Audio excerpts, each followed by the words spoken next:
Hello, I hope you're having a great day. So it's another day of getting my flowers harvested, and then I'm going to be weeding today. Right now I'm going to harvest some Snapdragons, so I'll give you a close look at that, and then I'll just see what else I can find. Okay, so this is kind of a wonky Snapdragon, but see how I have two open right here? Now the reason I want to cut it like this is because I'm going to actually put it in my cooler and save it, and then when I put it in water, the others will continue to open. If you're wanting to put them in an arrangement right away, you can just wait until they're like really open and do it that way. But this will last a lot longer in the vase as well, because you got a little bit of color, and then it will add color. They do start to fade as they go to the top, but this is a good way to harvest them for maximum vase life. And so right here is a shoot. Maybe here. It kind of got wonky right here, but here's a shoot of another Snapdragon. So I could actually cut this one off because that's a branch. Or I can just cut right here. You see there's two leaves here. So I could cut off right above that. I think I'm gonna go ahead and see if that branch can get bigger and let it go. So I'm gonna snap it down here, and then I'll give you an example of one that doesn't have a side branch like that.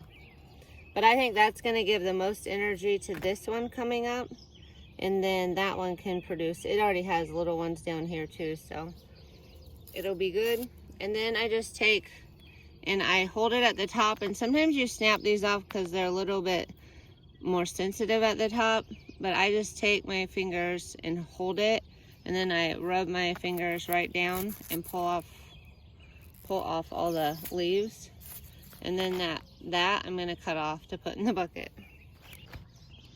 This white one is really tall, and it doesn't have any here at the bottom. So see, it doesn't have any leaves at the bottom, but right here it has two offshoots. So I'm just going to snip it above those two offshoots, and then just strip it and put it in the bucket. So now I have a clean stem in the bucket. And a couple of yellow ones over here. Same thing, above two sets of leaves. Strip it and put it in the bucket. And this one has some shoots coming off, but these are a lot bigger, so I'm just going to cut it.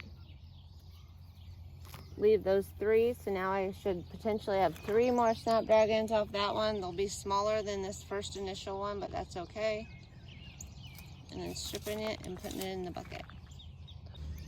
I also am getting some Ageratum. So on Ageratum, you really want it all to be open. So like these over here aren't open, so this is gonna flop. But I can still use these because they're mainly open. And I do the same thing as I do with Snapdragons with Ageratum. See how it's all branching and it has extra branches down here? So I'm just gonna give it a real deep cut down here. And then I'm gonna strip it. And I will strip off this little one because all it's gonna do later is it's going to wilt. But this is just a nice little dab of purple then in a bouquet. And I just strip it like that and stick it in the water. Okay, so with Yarrow, it's kind of like Ageratum. Like these that aren't open, they will wilt and not be very good. But what I found is if you wait until these open, these start to fade and die. So I go ahead and cut it, and I do the same thing. I just follow it back and cut it above a couple sets of leaves to get a long stem life, and then to also make the plant bushier. And I am going to lose all these blooms to get those. But sometimes that's just the risk I take. And then I just go through and I just strip it all right in the field. I think it makes it easier to do stuff with later. And then usually I can strip these when I'm stripping, or I just take and cut the ones off that I know are going to get all wilty. And these will probably get wilty. I'll leave them on and I'll just take them off if they wilt in refrigeration. The Gomphrena is getting bigger and looking big. So my bells of Ireland are teeny tiny, but look, I see little bells in there. I'm wondering if they just get bigger or how that works. This is my first time growing them, but they look about like that. I think that heat wave kind of hurt them.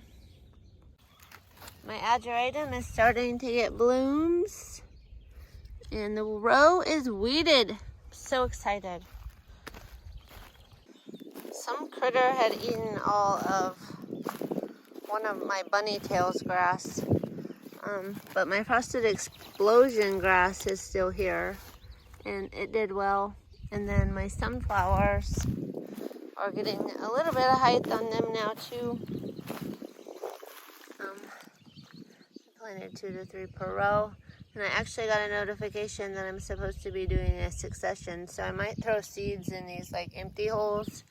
And then I think I'm gonna start my succession up here where the bunny tails grass didn't take, because I have all the way up until my bells of Ireland pop in. So my bachelor's buttons were definitely spotty. Like, I didn't get even close to all the holes. I know I left one little amaranth in there, but I might pull it later. But yeah, I don't know if I can just go ahead and start these now, or if these holes have to be blank, or maybe I could fill them in with celosia or something. And then I think this is just weeds and then celosia.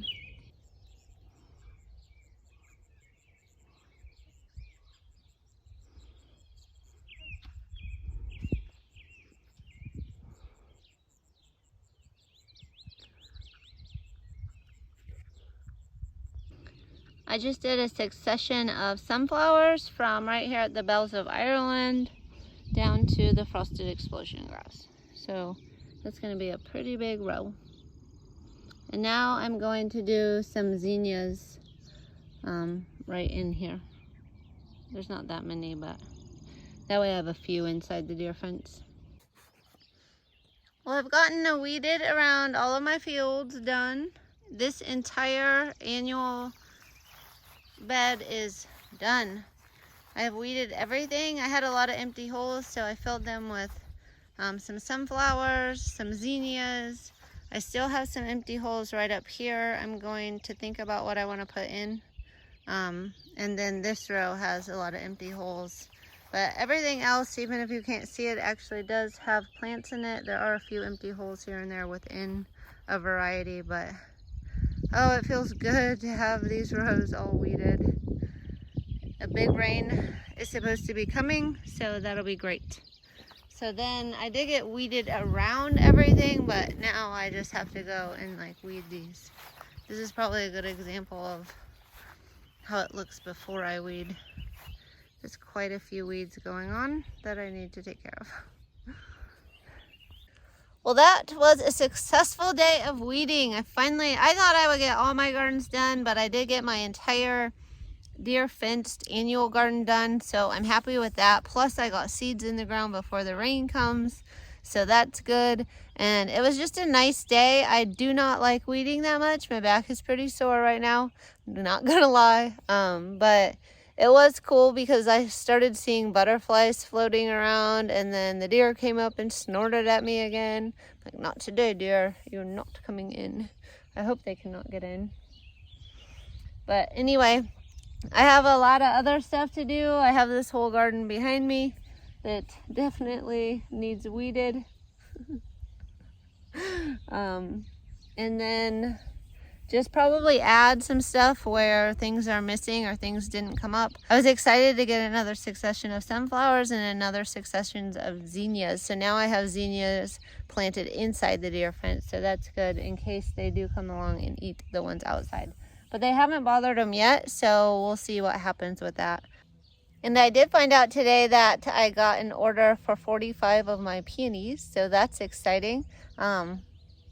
I think I'll still have enough for my farmer's market, and then I noticed that some of my lilies at home are coming in, so I might have to snag some home flowers. But that's okay, I plant things there that can be used too. So anyway, that is what I was up to today, and I hope everybody has a fantastic day.